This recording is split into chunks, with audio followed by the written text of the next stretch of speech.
কষ্ট হয়।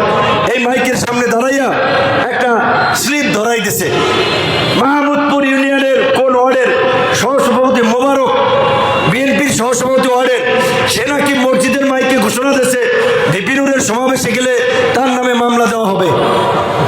আমি এলাকার বিএনপি নেতাদেরকে বলবো, এই চান্দুর বিরুদ্ধে ব্যবস্থা নেন, নাহলে কিন্তু ওর খবর আছে।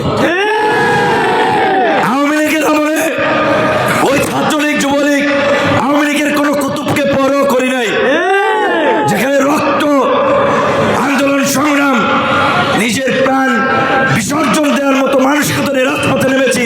এই জুলাই পরবর্তী কোন কুতুবের রক্তচক্ষুকে উপেক্ষা গণ অধিকার পরিষদের নেতা কর্মীরা পাত্তা দেয় না কোনো এই কুতুবকে।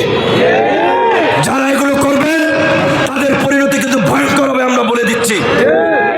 আমরা জানি এই রূপগঞ্জের গার্মেন্টস মিল ফ্যাক্টরি থেকে কে কত কোটি টাকার চাঁদা নিচ্ছে, কারা কারা ঝুট ব্যবসা করছে, কারা কারা পরিবহন ব্যবসা নিয়ন্ত্রণ করছে, কারা কারা চাঁদাবাজি করছে।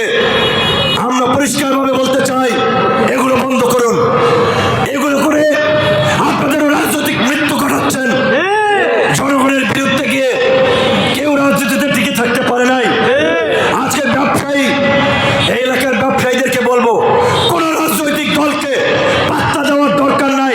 আপনারা ব্যবসার পরিবেশ ঠিক করার জন্য সকল ক্রিয়াশীল রাজনৈতিক দলকে নিয়ে মিটিং করেন, তাদের সহযোগিতা চান, তাদের সকলকে নিয়ে চাঁদাবাজ মাফিয়া ভূমিদস্যুদেরকে বিতাড়িত করুন। গণ অধিকার পরিষদ এই জুলাই গণ অভ্যুত্থানের পরে 5 পয়সা চাঁদাবাজি করে নাই, 5 ইঞ্চি জায়গা দখল করতে যায় নাই, কারো মাথায় বাড়ি দিতে যায় নাই, ভবিষ্যতেও যাবে না ইনশাআল্লাহ।